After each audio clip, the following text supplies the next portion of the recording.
اللہ تعالیٰ بلکہ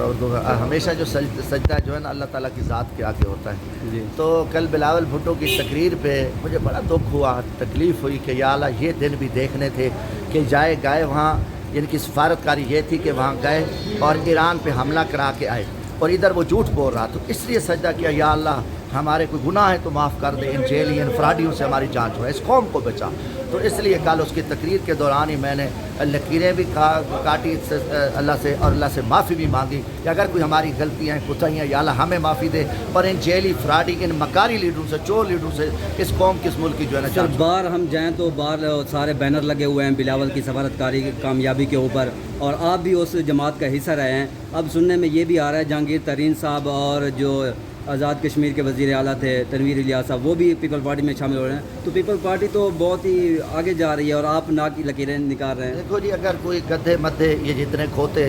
یہ مردہ گھوڑے کھوٹے سکے کرپٹ مافیا گینگ اگر اکٹھے ہو جائیں گے تو ایک گند ایک طرف ہے، پوری قوم کو پتہ ہے، اس سے کوئی فرق نہیں پڑتا، قوم ان کو جانتی ہے، جہانگیر ترین صاحب کو بھی قوم جانتی ہے، تنویر الیاس کو بھی جانتی ہے، پیپلز پارٹی کو اللہ گواہ ہے کہ پیپلز پارٹی کی سیاست دفن ہو چکی ہے۔ سندھ میں یہ کونسلر نہیں بن سکتے، سندھ میں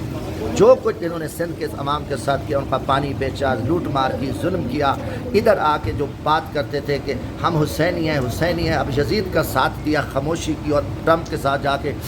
ملے اور ان کو نوبل انعام کے لیے ان کی سفارشات کی، تو وہ جو ان کے اوپر ایک مومن کا جھوٹا دعویٰ کرتے تھے وہ بھی ختم ہو گیا کہ کوئی اہل ایمان ان کو سپورٹ کرنے کو تیار نہیں، کیونکہ بے نقاب ہو گئے۔ اور ان کی سفارتکاری یہی تھی بلاول کی کہ وہاں گیا اور ایران پہ حملہ ہوا، ایران پہ حملہ کرا کے یہ واپس آیا۔ ادھر جو ہے نا کہ ایسا جھوٹ اور چنچکری بیں شیں تیں کر رہا تھا، مجھے شرم آنی، پوری 25 کروڑ عوام ان کے کردار پہ تھوک رہی ہے۔ تو اب یہ مافیا یا گینگ یا یہ جو کھوٹے سکے مردہ گھوڑے چور اکٹھے ہو جائے تو قوم کو پتہ ہے اس پہ کوئی فرق نہیں پڑتا، اور یہ شکست خوردہ لوگ ہیں، ان کا اب اس ملک میں کوئی مستقبل نہیں ہے، یہ اپنی موت مر چکے ہیں۔ جسٹس صاحب آج 9 مئی کے کیس کی سماعت ہوئی ہے لاہور ہائی کورٹ میں، اور آج جو ہے فیصلہ سنایا جائے گا، تو کیا ایکسپیکٹ کر رہے ہیں؟ دیکھو جی، اگر آزاد عدلیہ ہے تو عمران خان کے سارے کیس پہ وہ بریت والے ہیں محنت منظور ہو جائیں گی۔ اگر عدلیہ آزاد نہیں ہے تو پوری قوم کو پتہ ہے عدلیہ آزاد نہیں ہے۔ اللہ کرے اللہ ان جج صاحبان کو اور کوئی ہمت دے دے کہ وہ سچ کی بات کرے۔ عمران خان جیل میں تھا اور یہ کیسز اس کے اوپر بنائے گئے، پوری قوم کو پتہ ہے، کوئی بنتا نہیں ہے کہ ایک بندہ جیل میں ہے ان کے پاس اور ان کے اوپر جو ہے نا انہوں نے آیانات اور فلاں موڈی حرکتیں کی ہیں جو پہلے کی ہیں۔ دیکھو یہ چیزیں نا کوئی جھکی چھپی نہیں ہیں، آپ کو بھی پتہ ہے، پوری پاکستانی قوم کو پتہ ہے، پوری دنیا کو پتہ ہے کہ اس ٹائم عدلیہ جو ڈاکہ ترمیم تھی، جس کو 26ویں ترمیم ڈاکہ 26ویں ترمیم تھی، اس پہ من پسند کے جج لائے گئے جنہوں نے اپنا قلم بیچا، ضمیر بیچا، جنہوں نے کہا کہ جو آپ کہو گے ہم کریں گے، ان پہ اگر آخرت کا یقین ہے، انہیں مرنا ہے تو وہ حرکتیں نہیں کریں گے۔ اب عدلیہ شکنجے میں ہے، عدلیہ گرفتار ہے، اور وہ جج جو ہے نا جو من پسند کے جج ہیں، ملک میں قانون رول آف لا ہے نہیں، تو وہ من پسند کے جج جو ہے نا وہ اپنی ان کی جو ہے نا من مرضی پہ فیصلے دیں گے۔ طاہر صاحب گزشتہ روز آ کے یہ کہہ رہے تھے پارلیمان کے اندر کہ جمشید دستی کو قبلے کا بھی نہیں پتہ، اس نے سجدہ غلط کیا۔ ہاں صاحب بات اس نے صحیح کیا نا، اس کا اور اس کے لیڈر کا قبلہ ہے لندن،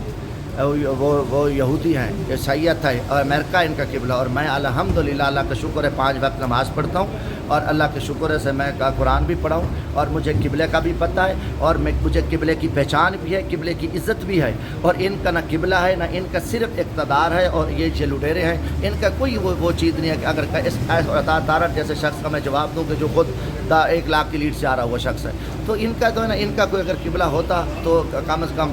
پاکستان کا یہ خیال کرتے ہیں، تو ان میں نہ کوئی ضمیر ہے نہ ان میں غیرت ہے۔ باہر ہمیں اللہ پہ توکل ہے کہ عمران خان باہر آئے گا، اللہ کی مدد اور عوام کی طاقت سے آئے گا۔ ان کا زرداری نواز شریف کا کھیل ختم ہو چکا ہے، جب دیکھو عوام نہیں ہے، بس سیاست ہوتی ہے، پارٹی ہوتی ہے عوام پہ، پیپلز پارٹی اور اپنی سیاست نون لیگ زندہ دفن ہو چکے ہیں، غرق ہو چکے ہیں۔ اب یہ صرف ایک سرکاری پوسٹر لگائے، ان کو بولو پبلک میں لگاؤ جا کے نا۔ اب اسلام آباد CD کے اندر سیکورٹی کے اندر ان کے جو ہے نا یہ سرکاری جیسے درباری کہتے ہیں جن کو، یہ سرکاری اشتہارات لگے اور سفارتکاری کامیاب مبارکباد دیتے ہیں۔ مطلب کون سی سفارتکاری کر کے آئے ہو؟ ملک کا بیڑا گھر کے اسلامی ایٹمی طاقت ہو، اور آپ میں جرأت نہیں، ایران کو سلام ہے کہ اس نے امریکہ کو ٹھوکا اور عالمی دہشت گرد اس کتے بغیرت کو گلے کو